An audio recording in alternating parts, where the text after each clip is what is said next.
안녕하세요. 50대 초반의 나이에 벌써 주변 사람을 많이 떠나보낸 남자입니다. 세상엔 저보다 불행한 삶을 살아오신 분들이 많겠지만 저도 참 평탄치 않은 삶을 살아왔어요. 수없이 많은 눈물 속에 가끔 웃음도 있던 저의 세월, 그 길에서 마주한 특별한 선물 이야기를 한번 들어봐 주시겠어요? 저는 서울에서 멀리 떨어진 지방시에 살고 있어요. 저는 아주 가난한 집 아들로 아버지는 직업도 없이 노름판만 쫓아다니던 한심한 사람이었습니다. 심지어 제가 11살이 됐던 해엔 얼마 안 되는 엄마의 폐물과 집안의 재산을 모두 훔쳐 도망까지 가버리더군요. 아버지가 술에 취해 객사를 했다는 소식을 전해 들은 건 제 나이 20대 초반이었죠. 어머니는 공장을 다니며 홀로 저와 여동생을 키워주셨습니다. 저는 중학교 시절부터 갖은 알바를 시작했어요. 장남으로서 어떻게든 집안에 보탬이 되고 싶었거든요. 야, 넌 젊은 애가 늙은 아재들이랑 똑같이 일하려고 들어? 요령이 없으면 힘이라도 더 쓰란 말이야. 전단지, 신문 돌리기, 우유 배달과 중국집 배달 알바까지 전전하던 전 고등학교 3학년 때 건설 현장 일용직일을 시작했습니다. 당시 제가 하던 일 중엔 가장 일당을 많이 쳐줬거든요. 그렇게 시작한 일을 쭉 해온 덕에 저는 나중에 작업 반장이라는 직책으로 현장에서 계속 일을 할 수 있었죠. 겨우 출석 일수를 채우고 고등학교를 졸업한 전 그때부터 본격적으로 건설 현장 일에 매진했습니다. 여동생 또한 고등학교를 졸업한 후 공장에 취업을 했죠. 잠시 몸이 아파 일을 쉬었던 어머니는 몸이 회복된 후 식당 일을 구해 다시 일을 나가기 시작하셨고요. 그래도 세 사람 모두 돈을 버니 전보다 삶다운 삶을 사는구나. 어머니, 이제라도 우리 세 식구 남들처럼 평범하게 맛있는 것도 많이 먹고 가끔은 좋은 곳 놀러도 다니면서 그렇게 살아요. 20대 초반부터 중반 사이 시절은 어느 때보다 마음이 평온했던 시기였어요. 우리는 열심히 돈을 모아 드디어 뜨거운 물이 제대로 나오지도 않던 옥탑방에서 빌라 전세 정도로 이사 갈 수 있게 되었습니다. 하지만 우린 결국 이사를 하지 못했어요. 부푼 마음으로 집을 알아보러 다니던 그때 건강에 이상이 생겼던 어머니는 위암 말기 판정을 받고 말았거든요. 오빠, 나 임신이래. 나 이제 어떡해? 어머니 암투병에 그동안 모은 돈이 전부 들어가고 있던 와중 엎친 데 덮친 격으로 여동생까지 만나던 남자와 덜컥 혼전 임신을 했더군요. 솔직히 눈앞이 깜깜했지만 저는 오빠이자 가장이지 않습니까? 저는 착잡한 마음을 애써 감추고 여동생을 다독여 주었어요. 괜찮아. 일단 그놈부터 집에 데려와봐. 한 대 패주고 널 결혼시킬지 말지 내가 판단할 테니까. 다행히 여동생이 데려온 남자는 착하고 건실한 남자로 여동생은 그렇게 제 나이 24세 결혼을 하게 되었습니다. 그리고 여동생이 조카를 낳은 그 해 결국 어머니는 세상을 떠나시고 말았죠. 그렇게 여동생을 결혼시키고 어머니의 병원비로 가진 돈을 전부 써버린 저는 셋이 살던 옥탑방에 혼자 남게 되었어요. 이후 여동생은 매제를 따라 먼 나라로 이민을 갔거든요. 처음 기반을 다지며 많은 고생을 했다고 들었지만 다행히 여동생은 지금 그곳에서 잘 살고 있어요. 쓸쓸히 살던 전 26살에 일하던 현장 반장님의 딸을 만나 결혼을 하게 되었습니다. 나도 일찍이 아내를 잃고 혼자 우리 딸을 키우면서 살았네. 우리 서로 외롭게 살던 사람끼리 의지하고 기대며 잘 살아보세, 김서방. 장인어른은 따뜻한 분이셨고, 저는 생전 처음 기댈 수 있는 아버지가 생긴 것 같아 참 좋았어요. 아내 또한 조용하고 착한 사람이었죠. 하지만 함께 잘 살아보자던 장인어른은 저와 아내가 둘째 아들 낳은 해에 그만 스스로 생을 마감하셨어요. 후에 발견된 유서를 통해 우린 장인어른께서 지인에게 전 재산을 사기당했다는 사실을 알 수 있었죠. 그리고 우린 연기처럼 사라진 그 사람을 끝내 잡을 수 없었습니다. 크나큰 상실감과 억울함에 아내와 저는 한동안 수도 없이 눈물을 흘려야 했어요. 이후에도 불행은 끝도 없이 찾아왔습니다. 우린 두 아들에 이어 막내인 딸을 낳았는데 어릴 적부터 자주 알았던 딸은 결국 척추가 휘고 한쪽 다리의 길이가 짧아지는 장애를 얻고 말았죠.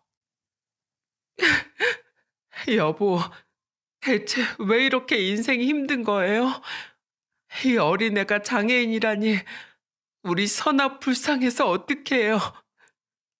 이럴수록 우리가 강해져야지. 우린 부모잖아, 여보. 당신한테 내가 있으니까 아무 걱정하지 마. 우린 잘할 수 있어. 저는 아내가 무너질까봐 무서웠습니다. 그래서 끊임없이 아내를 다독이고 위로했죠. 고맙게도 아내는 가정을 위해 힘을 내주었어요. 아내는 집에서 부업을 하며 아이들을, 특히 아픈 딸을 케어했고, 저는 몸이 부서져라 건설 현장을 뛰어다녔습니다. 오롯이 아이들을 잘 키우겠다는 일념 하나로 말이죠. 둘째 아들은 그런 부모의 노고를 알아주는 착한 아이였어요. 반면 큰아들은 부모의 마음을 알아주긴커녕 끝없이 세상을 비관하더군요. 공부라면 뭐예요? 그리고 제가 공부한다고 하면 남들처럼 학원 보내주고 가해시켜주고 다 하실 수 있어요? 없잖아요. 집이 이렇게 찢어지게 가난한데 엄만 맨날 선아한테만 붙어있느라 바쁘고 우리도 집에 오면 선아부터 챙겨야 하고 이렇게 힘들게 할 거면 우릴 왜 낳으셨어요? 전 정말 이 집이 지긋지긋해요. 부모를 선택해서 태어날 수 있었다면 전 절대 두 분을 선택하지 않았을 거예요. 어떻게든 큰아들을 바로잡으려 애썼지만 큰아들은 계속해서 엇나가기만 했어요. 큰아들은 절도와 폭행으로 소년원을 들락거리다 결국 22이 되자마자 스스로 생을 마감하고 말았습니다. 당시 빠져있던 노름 때문에 주변에 수많은 빚을 진 채 말이죠. 억장이 무너졌지만 저는 무너져 있을 시간이 없었어요. 저는 가장이었으니까요. 저와 아내는 차마 아무 죄 없는 큰아들 주변인들의 돈을 떼먹을 수가 없어 살던 전셋집까지 빼서 빚을 전부 갚았습니다. 아버지, 저도 그냥 대학 포기하고 두 분 따라가서 돈 벌게요. 가족들이 이렇게 힘든데 저만 잘 살자고 서울로 올라갈 수는 없어요. 이 어려운 상황에 서울에 있는 대학까지 합격한 놈이 무슨 헛소리야? 내가 살면서 차라리 조금 더 고생할지언정 네 나이에 공부를 했어야 했다고 내가 얼마나 후회를 했는지 모른다. 잔말 말고 예정대로 기숙사 들어가서 살아. 이 아버지가 넉넉히 못해줘도 기숙사비랑 네 기본 용돈 정도는 어떻게 해서든 보내줄 테니까. 열심히 사는 거다 우리 아들. 포기하지 않고 살면 언젠가는 반드시 빛을 보게 될 거야. 그렇게 작은 아들은 서울에 있는 대학의 기숙사로, 남은 우리 세 식구는 다른 동네 월세방으로 이사를 하게 되었습니다. 그때 제가 48살이었죠. 그리고 전 새로 이사한 그 동네에서 평생 잊지 못할 이웃을 만나게 되었어요. 이사 옮겨? 안녕하세요, 할머니. 네, 저희 얼마 전에 이 집으로 이사 왔어요. 난 옆집 살아. 근데 무슨 일을 하길래 이 꼭두 새벽부터 집을 나서? 아, 전 건설 현장 작업 반장으로 일하고 있어요. 지금 짓는 아파트 현장이 조금 멀어서 일찍 나왔어요. 그런 할머니는 이렇게 일찍 어디 가세요? 가게 열러 가. 요 아래 순댓국밥집이 있지? 거기가 내 가게야. 이웃 특가로 1,000원 싸게 해줄 테니까 굶지 말고 아무 때나 밥 먹으러 와. 젊은 사람이 뭔 피죽도 못 얻어먹고 다니는 사람처럼 삐쩍 꼴았어. 그 이웃은 바로 옆집 할머니였습니다. 월세집에 혼자 사신다던 할머니는 소위 말하는 욕쟁이 할머니처럼 입이 걸걸한 분이셨어요. 처음엔 할머니의 거친 말투에 당황했지만 몇 번 마주쳐 보니 그저 쑥스러워서 말씀을 부드럽게 못하시는 것 뿐이더라고요. 그렇게 할머니께 마음이 조금 열린 저는 이사를 한 지 한 달 뒤 퇴근길에 할머니의 식당을 찾아갔습니다. 할머니의 식당은 오래된 노포로 테이블이 5개밖에 없는 정겨운 분위기더군요. 아이 옆집 양반이구먼. 거 자주 오라니까 왜 이제 얼굴을 내밀어? 아무데나 앉아. 색시랑 그 휠체어 타고 다니는 딸은 같이 안 왔어? 네, 그냥 오늘은 소주 한 잔 마시고 싶어서요. 집에서 술 마시면 괜히 아내가 걱정하거든요. 아주 애처가시구먼. 자, 소주는 서비스야. 할머니는 제게 공짜로 술을 내어주셨습니다. 그리곤 제게 순대국밥을 가져다 주며 제 앞자리에 앉으셨죠. 아이고, 다리야. 나 있다고 불편한 거 아니지? 괜찮아요. 와, 할머니, 국밥이 너무 맛있는데요. 내가 여기서 장사한 지만 벌써 30년이 넘었어. 맛대가리 없었으면 진즉에 여길 접었겠지. 건설 현장에서 일하는 거 많이 힘들지? 원래 현장 일하는 사람들이 술을 그렇게 많이 먹더만. 일이야 괜찮아요. 일 특성상 지방에서 몇 달씩 지내는 일도 있고 현장을 계속 옮겨 다녀야 하니까 그게 가족들한테 미안해서 그렇죠. 왜 아내랑 딸이 서운하대? 하긴 딸 몸이 영 불편해 보이더만 아직 학생인 것 같던데 학교는 안 다니는 거야? 가끔 보니까 매번 집에만 있는 것 같아서. 원래 작년까진 고등학교 특수반을 다녔는데요. 일반 반 애들한테 괴롭힘을 당했었나 봐요. 애가 몸은 불편해도 정신은 멀쩡하니까 크게 자괴감이 들었겠죠. 결국 대인 기피가 심해져서 지금은 집에만 틀어박혀 있네요. 다행히 작년에 검정고시는 통과했고요. 아직 꽃다운 19살인데, 제가 가족들만 더 붙어만 있었어도 딸이 그렇게 되는 일을 막을 수 있었을 텐데 너무 미안해요, 애한테. 그리고 혼자 딸을 돌보느라 지쳤을 아내한테도요. 자네 아내는 그럼 집에서 딸만 보고 있는 거야? 자주 밖에 나서는 것 같던데.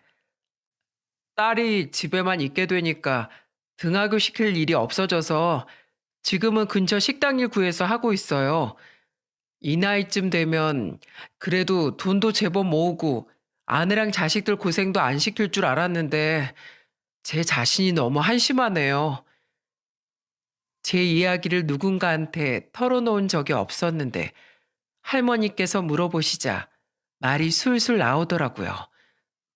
아마 전 오래도록 누군가에게 제 인생에 대한 푸념을 하고 싶었던 것 같습니다. 젊은 사람이 뭔 한숨을 그렇게 쉬어. 있던 복도 다 달아나겠어. 가족들한테 미안해할 기운이 있으면 더 힘내서 살면 되는 거야. 나 다시 일하러 갈 테니까 냉장고에서 소주 더 꺼낼 생각은 하지도 말어. 할머니는 그런 제게 소주 한 병을 더 내어주며 호통을 치셨습니다. 저를 불쌍하게 여기지 않는 할머니의 태도에 마음이 편해지더군요. 그래서 그곳이 더 편하게 느껴졌을까요? 이후 저는 가끔씩 할머니 식당에 술을 마시러 가기 시작했어요. 할머니는 그때마다 제게 소주를 공짜로 주려고 하셨는데 저는 죄송한 마음에 꼭 테이블에 국밥과 술값을 올려놓고 도망치듯 나오곤 했죠. 제가 방문하는 시간마다 손님이 그닥 많지 않아 저는 할머니와 그동안 살아온 이야기 등 많은 이야기를 나눌 수 있었습니다. 한 번은 그날따라 몸이 피곤했는지 술 기운이 빨리 올라 저는 눈물까지 보이며 신세 한탄을 한 적도 있었죠. 할머니, 사는 게 왜 이렇게 힘들까요?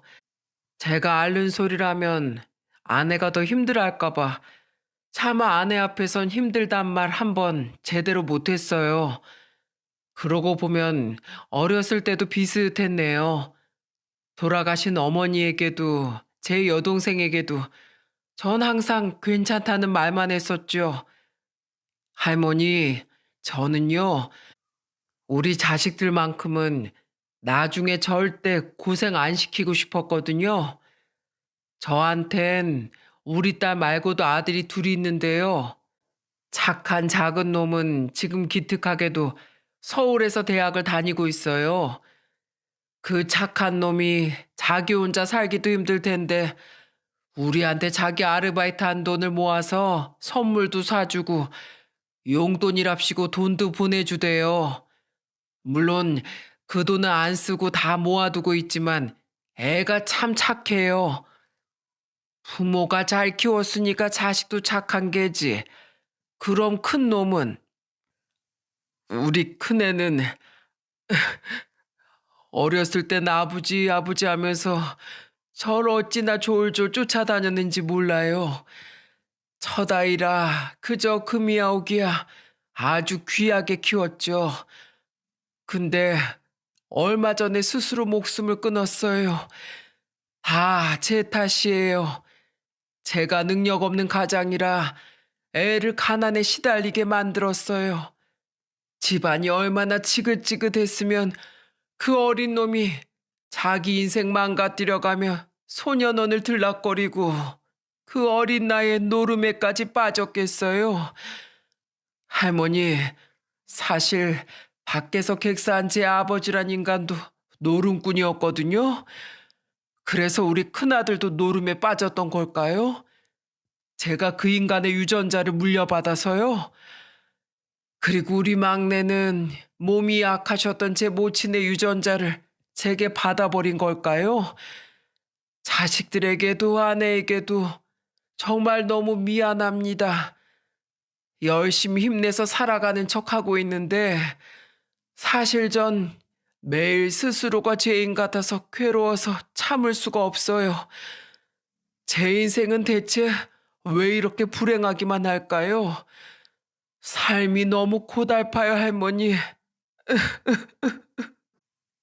저는 결국 얼굴을 두 손으로 감싼 채 엉엉 울고 말았습니다. 처음으로 누군가에게 진심을 털어놓으니 감정이 복받쳤던 거겠죠. 제 이야기를 듣고 있던 할머니는 제 소주잔을 가져다 자신의 입에 술을 털어넣으셨어요. 그리고는 무거운 말투로 자신의 이야기를 해주시더라고요. 자넨 자식이 셋인가?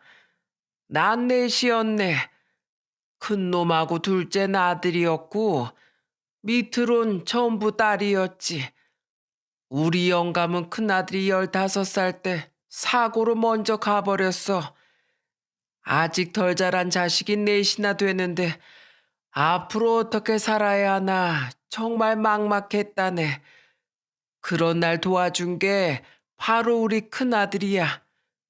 그래, 마치 모친을 도우려고 악착같이 살던 자네처럼 말이야. 우리 큰아들은 고등학교도 검정고시를 보면서 일찍 일을 시작했어. 자네처럼 일찍이 건설 현장에서 막노동을 했지. 이제 와서 하는 말인데, 그래서 내가 자네를 보면 우리 큰아들 생각이 많이 났다네. 그럼 큰아드님은 지금 어떻게 살고 계세요? 우리 큰놈은 12년 전에 이미 나보다 앞서 가버렸어. 사고였지. 동생들이 막노동하는 맞이라고 그렇게 무시했는데도 동생들 뒷바라지를 다한 착한 놈이었는데 말이야. 그런 큰아들 닮아서 우리 며느리도 참 착했다네. 어린 두 시누이 시집 보낼 때 쫓아다니면서 혼수 다 마련해주고 작은 애가 자기 서방한테 두들겨 맞고 왔을 땐 나 대신 그놈한테 쫓아가서 집안을 뒤집어 놓던 애였어. 아, 그런데 큰아들과 며느리를 제외하면 나머지 세 놈은 금수도 그런 금수가 따로 없었다네. 어릴 적부터 친구 때리고 돈 뺏고 다니던 작은 아들은 커서 툭 하면 남한테 사기치고 다니고 집안에 돈을 훔쳐갔어. 큰아들이 정신 차리라며 두들겨 패도 정신 못 차리고 오히려 자기 형한테 악담을 퍼붓더구만. 결국 그놈은 사기로 감옥을 2번이나 갔다 왔지. 지금은 내가 어떻게 사는지 그놈은 관심도 없어. 얼굴 안 본 지도 오래야. 큰딸은 꼭 자기랑 똑같은 놈 만나서 큰 사위랑 둘이 짜고 보험 사기를 치다가 일하던 보험사에서 고소당하고 쫓겨났네. 다행히 징역형은 면했는데 그때 자기 앞으로 내 생명보험을 3개나 들어놓은 사실이 들통났지. 내가 화가 나서 길길이 날뛰었더니 오히려 적반하장으로 내가 자기에게 해준 게 뭐가 있냐고 묻더라고. 그래서 그 딸년과도 결국 인연을 끊었네. 막내는 그나마 범죄를 짓고 살진 않았었는데 이혼하고 나한테 돈을 야금야금 빌려가다 나한테 더 뜯어낼 돈이 없는 것 같자 집에 발길을 끊더군. 그러더니 벼랑간 유부남이었던 웬 놈이랑 야반도주를 해버렸어. 지금은 어디서 어떻게 사는지 나도 소식을 몰라. 아마 그 앤 내 연락을 일부러 안 받고 있는 걸 수도 있겠지. 그럼 큰아드님 돌아가시고 착했다던 그 큰며느님은 지금 어떻게 지내세요? 아유, 나도 몰라. 우리 큰아들 먼저 보내고 내가 우리 며느리도 손주랑 같이 내보냈거든. 친정 부모도 없이 가난하게 자란 우리 며느리를 그렇게 이른 나이에 평생 과부로 살게 할 수는 없는 노릇 아닌가. 당시 우리 며느리 나이가 고작 39이었는데 말이야. 그때 내 주머니를 탈탈 털어서 1억이란 돈을 며느리에게 쥐어주었네. 이 돈 가지고 손주랑 부디 잘 살라고 2번 다시 날 찾아오지 말라고 내 당부했지. 일부러 아주 모질게 말했어.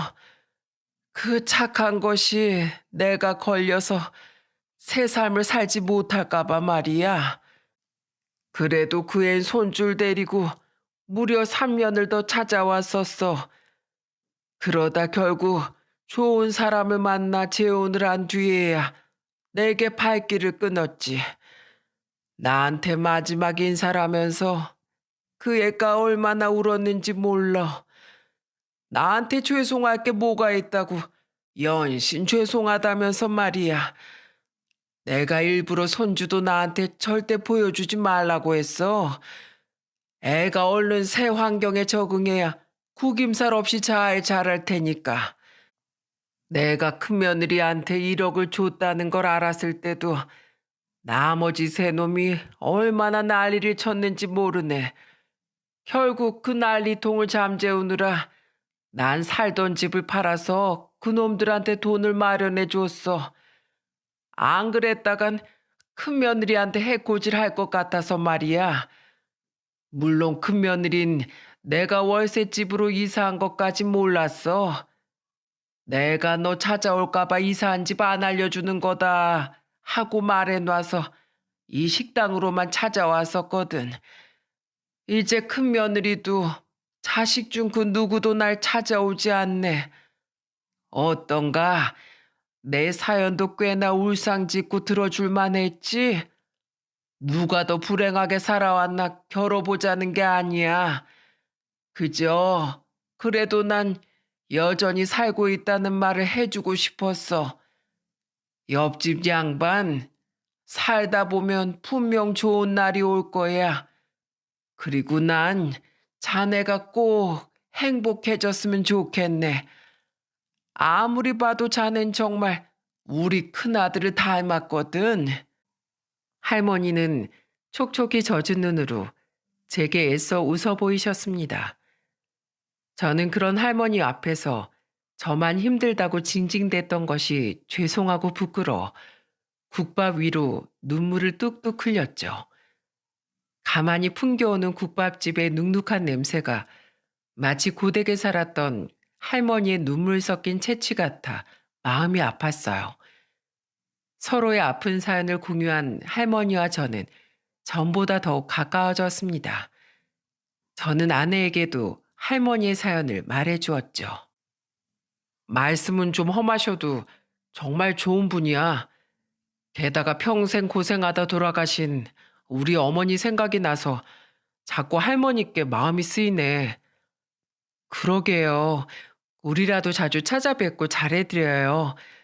당신을 보면 세상 떠난 큰아드님 생각이 난다고 하셨다면서요. 당신을 자주 보시면 많은 위안이 되실 거예요. 저와 아내는 할머니를 자주 저녁 식사에 초대했어요.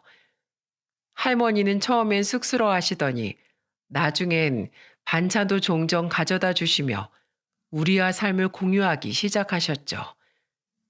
저는 퇴근길에 소주 생각이 나면 할머니의 가게에 들러 국밥에 술을 마셨고 할머니와 함께 마감을 한 후 같이 집으로 돌아오기도 했어요. 게다가 할머니는 몸이 불편한 저희 딸을 일반인 대하듯 대해주셨습니다. 얘 선아야, 다 같이 저녁 때 먹으려고 내가 반찬 좀 싸왔다. 네? 몰래 하고 있어. 어른이 무거운 걸 들고 있으면 냉큼 와서 받아가야지. 젊은 애가. 죄송해 할머니. 제가 몸이 조금 불편해서. 지금 네가 타고 있는 거 휠체어 아니야? 그리고 두 손은 멀쩡하잖아. 냉큼 바퀴 굴려서 오지 못해? 선아 너 그렇게 난 아무것도 못한다는 생각을 먼저 가지고 있으면 앞으로도 아무것도 못할 거다. 근데 그건 네가 단단히 착각하고 있는 거야. 이거 봐라. 지금 무거운 내 반찬통도 대신 들어줄 수 있지 않니? 생각보다 세상 일이라는 거 그거 별거 아니야. 예, 선아야. 나랑 장 좀 보러 가자. 저랑요? 할머니가 절 보살펴 주실 수 있겠어요? 내가 힘들어 죽겠는데 너를 어떻게 보살펴? 노인네 고생시키려고 작정했어?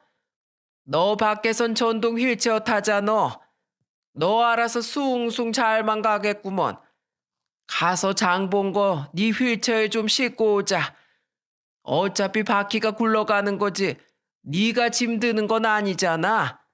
가자 얼른. 처음엔 딸이 할머니를 불편해하면 어쩌나 했는데 딸은 그런 할머니를 오히려 좋아하더라고요. 집에만 틀어박혀 있던 딸은 옆집에 할머니를 보러 가겠다며 목발을 짚고 집 밖에 자주 나서기 시작했어요. 혹은 휠체어를 끌고 할머니에게 먼저 산책을 하자고 말하기도 했죠. 집에 가끔 내려오던 작은 아들도 그런 동생의 모습에 할머니를 굉장히 좋아했고요. 서로 갈 곳도 찾아올 사람도 없던 우리 가족과 할머니는 명절을 함께 보내기도 했습니다. 우린 음식을 잔뜩 해서 할머니 집으로 갔었는데 그때 저희 딸이 유리병에 담긴 뭔가를 할머니께 수줍게 건네더라고요. 이게 뭐야? 이거 종이약 1000마리예요, 할머니. 종이약? 네. 할머니께 뭔가 해드리고 싶었는데 제가 돈이 없어서요. 볼품 없지만 그래도 저 이거 접으면서 할머니 행복을 아주 듬뿍 빌어드렸어요. 아이고, 내가 이 나이에 종이약을 다 받아보네. 요즘 시대가 어느 때인데 낭만이 아주 구식이구먼. 할머니는 툴툴거리면서 딸이 준 유리병을 아무데나 놓아두셨습니다. 그 모습을 보고 딸은 그저 멋쩍게 웃었죠. 이외에도 우린 할머니의 생신에 다 같이 모여 초를 끄기도 했고 근교로 놀러가 필름 사진을 찍기도 했어요. 사진이 영 어색한지 사진 속의 할머니는 고장난 로봇처럼 어색한 웃음을 짓고 계시더라고요. 그 모습이 너무 웃겨서 저는 아주 오랜만에 박장대소를 하기도 했죠. 그렇게 할머니를 만난 지 10달쯤 지났을 때 할머니는 과로로 쓰러지셨습니다. 이후 퇴원을 한 할머니께선 오래도록 운영하던 순대국밥집을 내놓으셨어요. 내가 눈 감기 전까지 이 식당은 계속 하려고 했는데 몸이 영 안 따라줘서 더 이상은 못하겠구먼. 그래도 집 아닌 곳에서 술 먹고 싶으면 우리 집으로 놀러와, 옆집 양반. 내가 소고기 묵국이라도 끓여주며 말상된 해줄 테니까. 나 아주 오래오래 살 거니까 평생 안주 걱정은 말라고. 내 약속함세. 하지만 할머니는 제게 한 약속을 지키지 못하셨어요. 퇴원한 지 한 달이 지난 어느 날부터 할머니는 며칠째 모습을 보이시지 않더군요. 여보, 아무래도 할머니께 무슨 일이 생긴 것 같아.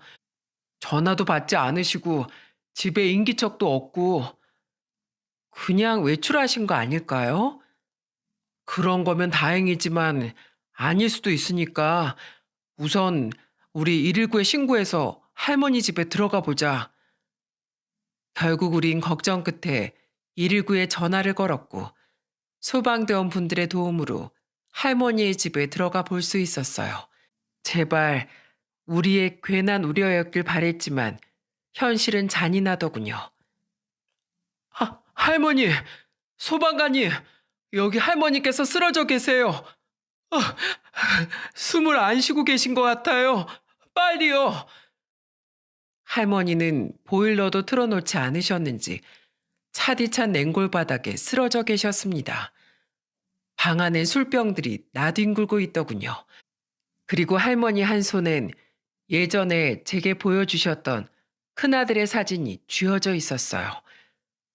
급하게 병원으로 이송됐지만 이미 할머니께선 며칠 전 숨을 거두신 상태였다고 합니다. 원인은 급성 알코올 중독으로 인한 심정지라고 하더군요. 평소에 술을 잘 드시지 않던 분이 왜 그렇게 술을 많이 드신 건지, 갑자기 큰아들 생각이 나셔서 그랬던 건지 알 수 없지만 저는 너무도 쓸쓸하게 고독사를 맞이해야 했던 할머니가 안타까워 눈물을 멈추지 못했어요. 저와 아내는 할머니의 휴대폰에 있는 자식들에게 전화를 걸어봤지만 아무도 전화를 받지 않더군요. 문자를 보내놔도 아무런 답장이 없었죠. 우린 고민 끝에 할머니의 며느리에게도 연락을 해봤는데 며느리조차 아무런 답신이 없더군요.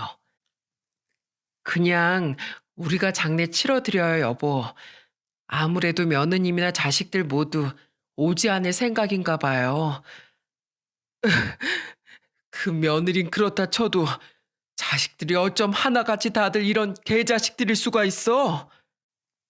그렇게 우린 할머니의 빈소를 차렸고 몇 안 되는 할머니 휴대폰 속 연락처로 전부 부고 문자를 돌렸습니다. 그리고 이 문자를 보고 뒤늦게라도 자식들이 찾아오길 바랬죠. 하지만 발인 전날 저녁이 되도록 결국 할머니의 자식들은 빈소의 얼굴을 내비치지 않더군요. 그저 할머니의 순댓국밥집에 오랫동안 납품을 하던 거래처 사장님들 몇몇과 두어 명의 친척만이 발걸음을 했을 뿐이었죠. 그런데 마지막 날의 늦은 밤, 웬 중년의 여자가 청년 한 명과 조용히 빈소에 나타났습니다. 그리고 그 여자의 정체를 들은 우리는 깜짝 놀라고 말았어요. 저희 어머님의 장례를 치러주셔서 감사드립니다. 저는 일찍이 세상을 떠난 이분 큰아들의 안사람이었던 사람이에요. 여기 이 애는 어머님의 손자고요. 그 사람은 바로 연락이 되지 않던 할머니의 며느리와 손주였던 겁니다. 자식들이 아무도 오지 않았다는 이야기를 들은 할머니의 며느리는 할머니의 영정사진 앞에서 절을 하다 그만 울음을 터뜨리더군요. 어머님, 분명 잘 사실 거라고 하셨잖아요. 그런데 그 작은 월세방에서 혼자 쓸쓸히 사셨던 거예요? 자식들에게도 전부 버림받고서요? 어머님이 이렇게 사실 줄 알았으면 전 절대 재혼하지 않았을 거예요. 죄송해요, 어머님. 제가 어머님을 혼자 두고 그렇게 떠났으면 안 되는 건데 너무 늦게 온 절 용서하지 마세요. 할머니의 며느리는 비통한 소리를 내며 오열했습니다. 할머니의 손자는 그런 자기 엄마의 등을 감싸며 함께 흐느꼈죠. 그리고 그날 밤 저희 딸과 아들을 제외한 우리 네 사람은 오래도록 이야기를 나누었어요. 저와 아내는 할머니의 며느리와 손주에게 그동안 할머니가 어떻게 사셨는지 이야기해 주었죠. 그렇게 가까이 지냈으면서 할머니께서 쓸쓸히 눈을 감으실 동안 우리 중 아무도 몰랐다는 사실이 너무 부끄럽습니다. 할머니 정말 훌륭한 분이셨어요. 그동안 계속 돈을 버셨는데 왜 이사를 안 가셨을까 궁금했는데 나중에 알고 보니까 버신 돈 대부분을 기부하고 계셨더라고요. 그래서 왜 돈을 모으지 않으시냐고 조심스럽게 여쭤봤더니 유산으로 남겨봤자 남은 자식놈들이 엄한 데 써버릴 텐데 그럴 거면 어려운 사람들 도와주는 게 100배 낫지 않겠냐고 말씀하시더라고요. 아무리 그래도 힘들게 번 돈을 전부 기부하는 게 쉬운 일은 아니셨을 텐데 정말 존경스러웠죠. 그런 분이 왜 갑자기 그렇게 술을 많이 드셔서 너무 참담합니다. 아마 제 전 남편의 기일이어서 그러셨을 거예요. 얼마 전이 제 전 남편 기일이었거든요. 어머님은 예전에도 좋아하지도 않던 술을 전 남편 기일만 되면 밤새 드시곤 했죠. 아마 연로하신 데다 최근 쓰러지기까지 하셨다니 어머님의 몸이 버티지 못한 게 아닐까 싶네요. 그제야 할머니께서 왜 그렇게 술을 많이 드셨는지 이해가 가더군요. 맥주를 한 모금 들이킨 며느리는 조용히 자신의 이야기를 시작했어요. 전 어머님이 주신 1억 덕분에 제 사업을 시작할 수 있었어요. 원래도 청소일을 했었는데 그 돈을 자본금 삼아서 제 노하우를 녹여내 청소 사업을 시작했죠. 처음엔 좀 힘들긴 했는데 재혼한 후로 다행히 사업이 잘 풀려서 지금은 회사가 제법 커졌어요. 케이블 TV에 소개되기도 했고요. 지금 남편도 절 많이 도와주긴 했는데 어머님이 주신 돈이 아니었다면 지금의 저는 없었을 거예요. 그런데 왜 할머니께서 돌아가셨다는 연락을 받았을 때 곧바로 오지 않으신 거예요? 처음엔 일을 하느라 전화를 못 받았어요. 일할 때 쓰는 휴대폰은 따로 있어서요. 그래서 어머님이 돌아가셨다는 문자도 늦게서야 확인을 했죠.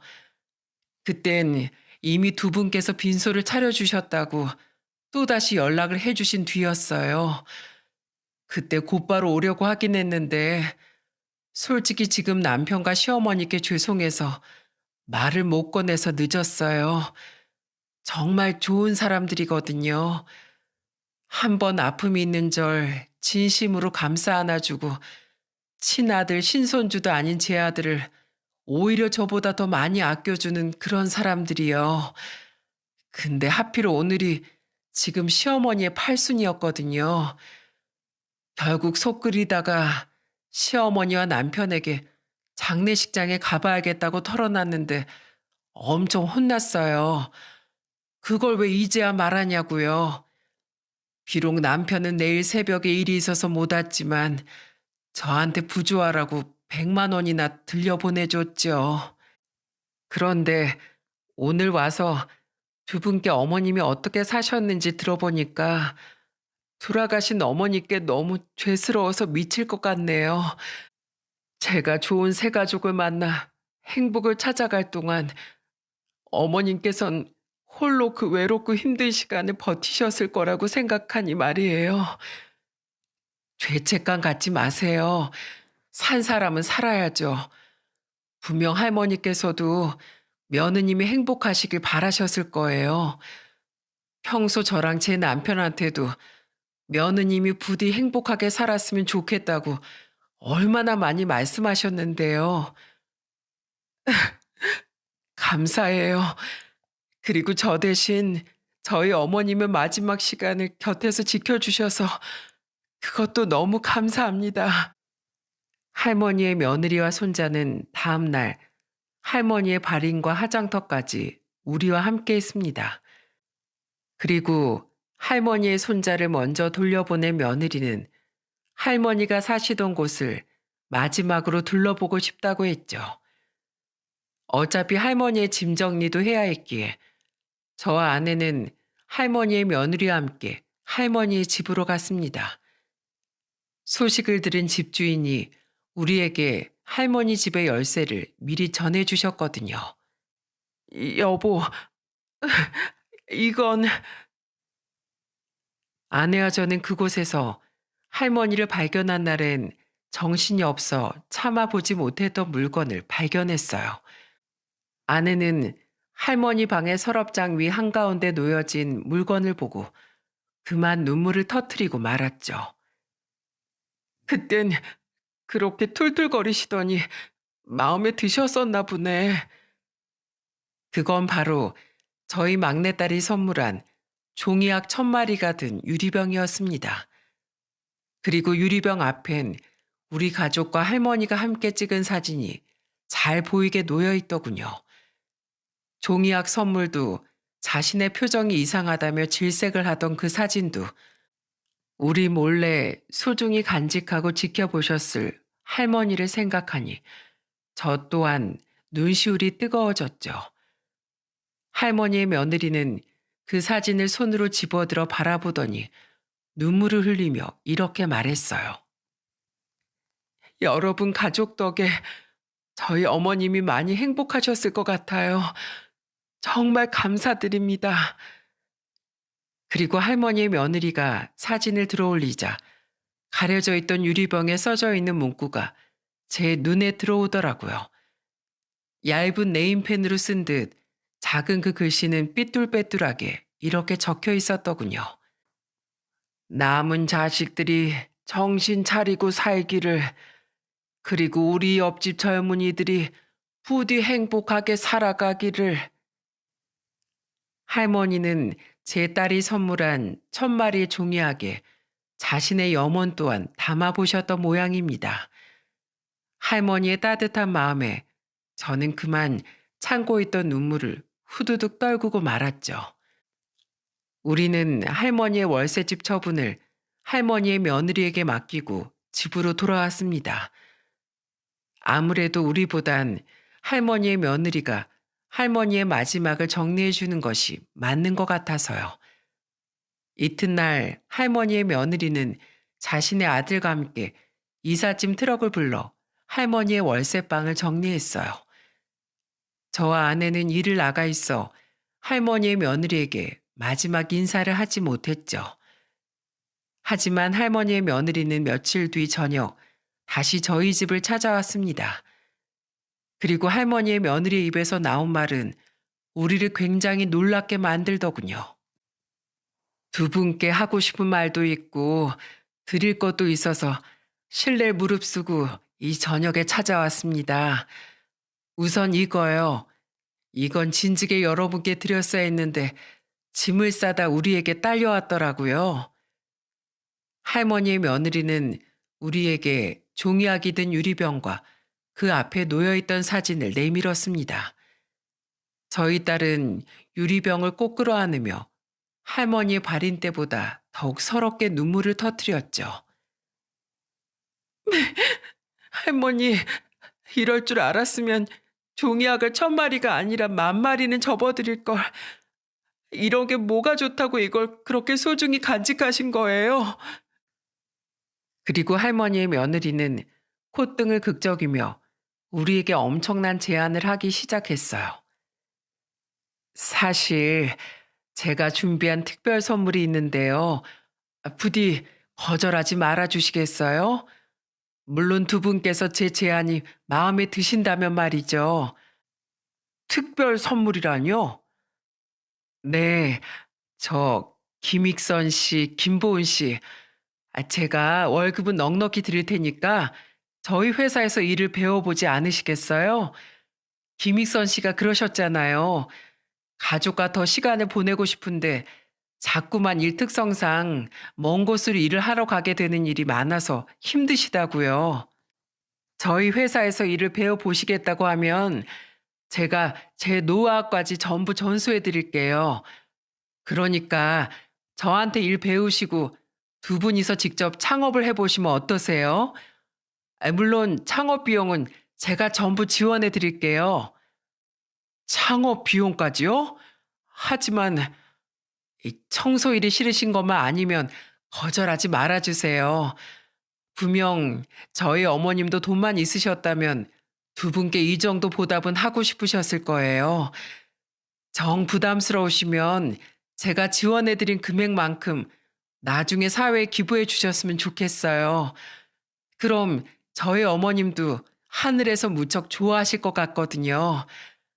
이 청소 사업이 생각보다 괜찮아요. 건물 입주 청소만 몇 군데 통으로 맡아도 거리가 꽤 되거든요. 그리고 무엇보다 혹시 괜찮으시면 따님께서도 함께 하실 수 있어요. 같이 일하는 사람들이 가족들인데다 주로 이 일은 남들이 크게 지켜보고 있지도 않으니 눈치 보일 일이 없거든요. 아니, 물론 휠체어나 목발 자국이 바닥에 나면 안 되니까 맨몸으로 일하실 수 있다는 가정하에 말이죠. 정말이에요? 저 빠르게 이동하는 거 아니면 휠체어나 목발 없이도 천천히 걸을 수 있어요. 엎드려서 바닥도 닦을 수 있고 유리창이나 창틀도 정말 꼼꼼하게 닦을 수 있어요. 저 집에서 소일거리로 화장실 청소도 제가 해요. 정말 저도 일할 수 있는 거예요? 일을 할 수 있다는 말에 격하게 반응하는 딸을 보니 우리에게 그동안 말은 안 했어도 딸은 일을 하고 싶어 했던 것 같았습니다. 하긴 그동안 저와 아내도 지체 장애인의 구직에 대해 많이 알아봤는데 아무리 세상이 좋아졌어도 아직은 장애인의 취업에 대한 허들이 높았거든요. 게다가 아직 세상을 두려워하던 딸에게 가족과 함께 일을 할 수 있다는 말은 더없이 달콤했겠죠. 딸에게까지 생각이 미치자 저는 제안을 거절할 수 없었습니다. 저는 기적처럼 찾아온 기회에 눈물을 흘리며 할머니의 며느리에게 감사 인사를 했죠. 정말 그 큰 도움을 저희가 받아도 되는 겁니까? 정말 감사합니다. 감사해요. 며느님은 정말 우리의 은인이십니다. 아니에요. 제 감사한 마음에 비하면 한참 모자란 보답인걸요. 그래도 일은 일이니 열심히 배우셔야 합니다. 선아 씨는 원룸이나 작은 현장 위주로 두 분이랑 같이 파견 보내드릴게요. 저에게도 현장에서도 열심히 배우셔서 꼭 부모님과 함께 창업하시길 바래요. 그렇게 저와 아내는 청소 일을 시작하게 되었습니다. 비록 저희 딸은 몸이 불편해 현장엔 자주 나오지 못했지만 집으로 돌아온 우리 딸에게 배운 것들을 열심히 알려주었죠. 나중에 듣기를 할머니의 남은 세 자식은 며느리를 찾아와 할머니의 유산을 내놓으라고 요구했었다는군요. 어머님의 유산이래 봤자 원룸 월세 보증금하고 약간의 돈이 전부였는데 어머님 장례식에도 안 온 인간들이 그걸 글쎄 털어가려고 왔더라고요. 참 한심한 사람들이죠. 그냥 줘버릴까 하다가 약이 올라서 제 아들이 받을 수 있는 비율만큼의 돈은 빼고 던져줬어요. 어차피 소송하면 다 그 인간들이 받게 될 돈이니까요. 그거 다 합해봐야 1,000만 원도 안 되는데 서로 한 푼도 안 뺏기겠다고 쌓아놓은 꼴이 얼마나 한심하던지 돌아가신 어머님이 장례식장에서나마 그 모습을 못 보신 게 차라리 다행이라고 생각했네요. 저와 아내는 1년 뒤 할머니의 며느리의 도움으로 정말 창업을 할 수 있었습니다. 그때부터 저희 딸도 본격적으로 저희와 함께 일을 하기 시작했죠. 몸이 불편해 남들보다 힘이 배로 들었을 텐데 딸은 뭐가 그렇게 즐거운지 구슬땀을 흘리면서도 밝게 웃더라고요. 저를 세상 밖으로 꺼내줬던 건 할머니였어요. 거기다가 할머니의 며느리 도움으로 이렇게 일까지 시작하게 됐으니 할머니는 다시 없을 제 은인이세요. 제가 이렇게 일을 하고 있는 모습을 보셨다면 진심으로 기뻐해 주셨을 텐데. 글쎄, 기뻐해 주시긴 했겠지만 선아 널 따라다니면서 여기가 더럽다, 저기도 좀 닦아라, 젊은 애가 왜 그렇게 꼼꼼하지 못하냐, 이렇게 잔소리를 하시지 않았을까? 제 농담에 아내와 딸은 웃음을 터뜨렸습니다. 하지만 우리 가족은 딸의 말처럼 진심으로 할머니와 할머니의 며느리를 우리의 은인으로 생각하고 있죠. 우린 창업을 한 지 1년 뒤 그 월세방에서 작은 빌라를 매매해 이사를 할 수 있었는데 이사를 마친 후 딸이 제일 먼저 한 일은 할머니의 종이학 유리병을 자기 방에서 제일 잘 보이는 곳에 올려놓는 일이었어요. 그리고 할머니와 모두 함께 찍은 사진은 딸의 침대 머리맡에 액자에 담겨 소중히 보관되고 있죠. 그리고 우리 아들은 내년에 대학교 4학년이 됩니다. 어느덧 창업 2년 차가 된 우리 회사는 지역에서 제법 입소문이 나 현재는 매출이 많이 올랐어요. 덕분에 우린 기숙사에 살던 아들에게 월세지만 원룸도 얻어줄 수 있었고 그동안 받은 학자금 대출금도 전부 갚아줄 수 있었죠. 게다가 앞으로 남은 두 학기 등록금 또한 부담 없이 아들에게 지원해 줄 수 있어 정말 너무도 기쁘답니다. 저는 이 기적이 그냥 찾아왔다고 생각하지 않아요. 어머니, 아버지, 두 분이 그동안 선하고 성실하게 사셨기 때문에 그 보답으로 이런 기적이 찾아온 거라고 생각해요. 저 두 분을 본받아서 앞으로도 더 열심히, 더 베풀며 살게요. 저는 두 분이 정말 존경스러워요. 우리 아들은 날이 갈수록 어쩜 이렇게 말도 예쁘게 하는지 몰라요. 우린 우리에게 이런 큰 기회를 베풀어 준 할머니의 며느리에게 주기적으로 안부 인사를 하며 명절이나 생일, 그리고 분기마다 선물을 보내곤 합니다.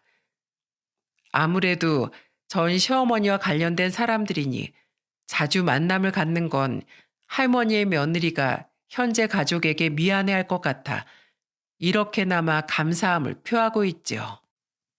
이렇게 전에 없을 여유와 행복을 누리며 살다 보니 요즘 들어 먼저 세상을 떠난 큰아들 생각이 많이 납니다.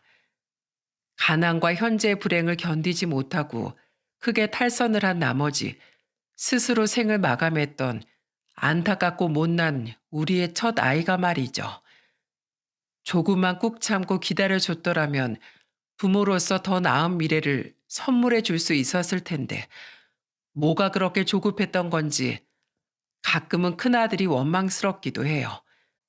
그리고 부디 다음 생에서는 저처럼 가난하고 못난 부모가 아니라 훨씬 더 나은 좋은 부모를 만나길 아직도 밤마다 기도하곤 합니다.